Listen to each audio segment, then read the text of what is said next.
ಇತ್ತೀಚೆಗೆ ಒಂದು photo viral ಆಗ್ತಾ ಇದೆ. ಏನಂದರೆ ಎಲ್ಲೂ ಕೂಡ ಅಲ್ಲಿ ಸ್ಪಷ್ಟನೆ ಕೊಡೋಕ್ಕೆ ಹೋಗಿಲ್ಲ ಅಜಯ್ ರಾವ್. ನಾನು ಈಗ ಕೇಳ್ತಾ ಇದ್ದೀನಿ, ನೇರವಾಗಿ ಹೇಳಿಬಿಡಿ. ಮಗಳದು ಒಂದು ಫೋಟೋ ವಿಡಿಯೋ ನೀವು ಮಾಡಿರ್ತೀರಿ, ಅದು ಎಲ್ಲೋ ಕೂಡ ಅದ್ರ ಬಗ್ಗೆ ನಾನು ಕಮೆಂಟ್ ಅದನ್ನೇ ಹೇಳಿದ್ದು. ಯಾಕಂದರೆ ಅದಕ್ಕೆ ಯಾರಿಗೂ ಸ್ಪಷ್ಟತೆ ಇಲ್ಲ, ಸುಮ್ಮನೆ ಏನೇನೋ ಒಂದು ಕಮೆಂಟ್ ಮಾಡ್ತಾರೆ.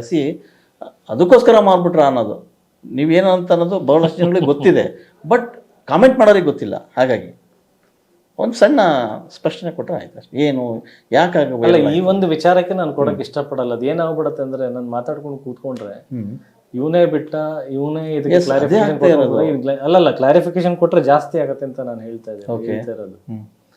ಕ್ಲಾರಿಫಿಕೇಶನ್ ಕೊಟ್ಟಾಗ ಓಕೆ ಇವನೇ ಬಿಟ್ಟ, ಇವಾಗ ಇವನೇ ಕ್ಲಾರಿಫಿಕೇಶನ್ ಕೂತ್ಕೊಂಡ ಅಂತ ಹೇಳ್ತಾರೆ. ನಾನು ಇದನ್ನ ಹೊರತುಪಡಿಸಿ ಜನರಲಿ ಒಬ್ಬ ಸ್ಟಾರ್ ಲೈಫ್ ಬಗ್ಗೆ ನಾನು ಹೇಳ್ತೀನಿ. ಏನಾಗುತ್ತೆ, ನಿನ್ನೆ ಆ್ಯಕ್ಚುಲಿ ನಾನು ರವಿ ಸರ್ ಮನೆಗೆ ಹೋಗಿದ್ದೆ. ರವಿ ಸರ್ ಮನೇಲಿ ಸುಮಾರು ಹೊತ್ತು ಕೂತ್ಕೊಂಡು ಮಾತಾಡಿ ನಮ್ಮದು ಸಿನಿಮಾದ ಔಟ್ಪುಟ್ ಅಂದರೆ ಅಬ್ಬಾಯಿನಾಡು ಸ್ಟುಡಿಯೋನಲ್ಲಿ ಅವ್ರ ಮನೆ ತುಂಬ ಸಮೀಪನೇ ಇತ್ತು. ಅಲ್ಲಿಗೆ ಹೋಗಬೇಕಾಗಿತ್ತು. ಅವ್ರ ಮನೆಯಿಂದ ಹೊರಡೋ ತಡವಾಯಿತು ನಮಗೆ.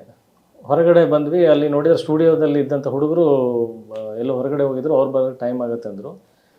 ಎಲ್ಲಿ ಊಟ ಮಾಡೋಣ ಅಂತ ನಾನು ನಮ್ಮ ಎಡಿಟ್ರು ಎಲ್ಲರೂ ಕುತ್ಕೊಂಡು ಕಾರಲ್ಲಿ ರೌಂಡ್ ನೋಡಿಕೊಂಡು ಅಲ್ಲಿ ದೇವೇಗೌಡ ಪಟೇಲ್ ಬಂಕ್ ಹತ್ರ ಹಿಂಗೆ ಹೋಗಿ ಮಾಡಿದ್ರೆ ಅಲ್ಲಿ ಏನು ಇಡ್ಲಿ ದೋಸೆ ಎಲ್ಲ ಮಾಡ್ತಾರೆ, ಬಂಡಿ ಏನು ಸ್ಟಾಲ್ಸ್ಗಳು ಹಾಕೊಂಡು ನಿಂತಿದ್ದಾರೆ ರೋಡ್ ಸೈಡ್. ಅಲ್ಲಿ ಚೆನ್ನಾಗಿರುತ್ತೆ ತಿನ್ನೋಣ, ಯಾಕಂದ್ರೆ ಬೇರೆ ಎಲ್ಲ ಹೋಟೆಲ್ ಕ್ಲೋಸ್ ಆಗಿದ್ದಾವೆ. ಅಲ್ಲಿ ಚೆನ್ನಾಗಿರುತ್ತೆ ಅಂತ ನಾವು ಕಾರ್ ಹಾಕೊಂಡ್ವಿ, ತಿಂದ್ವಿ. ಈ ಊಟ ಮಾಡೋಕ್ಕೂ ಮುಂಚೆ ಕೈ ತೊಳ್ಕೊಳ್ಳೋದಕ್ಕೆ ನನ್ನ ಡ್ರೈವರ್ ಕಾರ್ ತೆಗೆದು ಡೋರ್ ತೆಗೆದು ನನ್ನ ಕೈ ತೊಳ್ಕೊಳ್ತಾ ಇದ್ದೀನಿ. ಕಟ್ ಮಾಡಿದರೆ 3-4 ಫ್ಲ್ಯಾಶ್ ಆನ್ ಆಗಿ ಮೊಬೈಲ್ ಸ್ಟಾರ್ಟ್ ಆಗ್ತವೆ. ಓಕೆ, ಆಮೇಲೆ ನಾನು ಗ್ಲಾಸ್ ಹಾಕೊಳ್ತೀನಿ. ನನಗೆ ಇಡ್ಲಿ ತಂದು ಕೊಡ್ತಾರೆ, ಚಿತ್ರಾನ್ನ ತಂದು ಕೊಡ್ತಾರೆ. ಈಗ ಇಡ್ಲಿ ವಡ ಚಿತ್ರಾನ್ನ ಯಾರಿಗೆ ಇಷ್ಟ ಇಲ್ಲ?